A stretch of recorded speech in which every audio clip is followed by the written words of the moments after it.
Welcome to my final part of the 3 ways to theme your days that I definitely go to when I am starting to feel worn out, frustrated, a bit overwhelmed, and the stress levels are rising. And that is to plan rest days.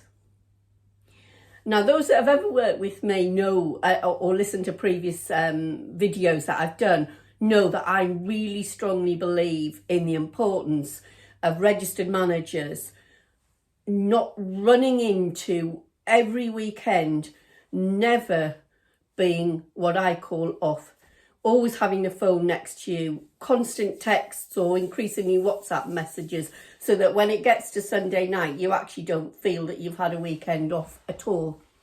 And as I said, I think we absolutely need those rest days. The only difference is that as a manager, often the reality is that you have to have a specific plan in order to get what I class as non-interrupted rest days. I've worked in the sector for over 30 years and I've had massive periods, years, where I've literally never been off from a sort of backup on call sort of thought process, including getting messages when you're on holiday. And that's the worst part of technology in this day and age. So I appreciate that it needs you to be organised about having particular rest days. But the 2 ways I guess I do that, or would suggest that you try, is first of all, the obvious reason why we tend to get calls is to look at the rota beforehand. And I don't mean Friday afternoon, look at possible backups, look at the sickness record and certain individuals that have more likeliness of being off on a weekend. And let's be truthful, we all have staff members or have known staff members like that, where there's never that 100% that they're going to be in on a weekend. So look at that, have a backup, and then review care interventions that you can foresee.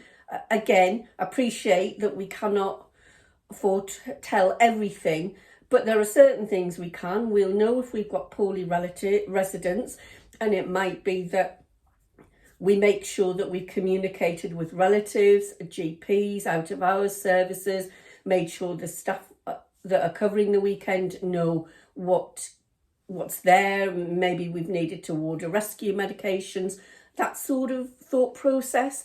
Those things that you can foresee. Maybe you've got residents that perhaps potentially might be at risk of going into hospital, making sure that everything's ready for that eventuality. Because what I would say, and I can't say it strongly enough, is that everyone is entitled to a rest. And because you're a registered manager does not mean that you don't have that entitlement. At the end of the day, if we don't take regular rest periods, then at some point we will hit that wall, whether we want to call it burnout or whether we call it disillusionment, and you'll end up, whatever happens, not being able to carry on. So plot in rest days regularly, and it might need a bit more forethought and planning, but that's what we are anyway. We're managers and we plan and we think ahead, as any good leader would do. You just need to do it for yourself this time, and never ever feel guilty about it, because if you have a proper rest and a proper break, you will come back more energized and more able to manage the service that you're managing. So that's the final of my 3 theme days. The next video is another tool and tip that I would suggest you use.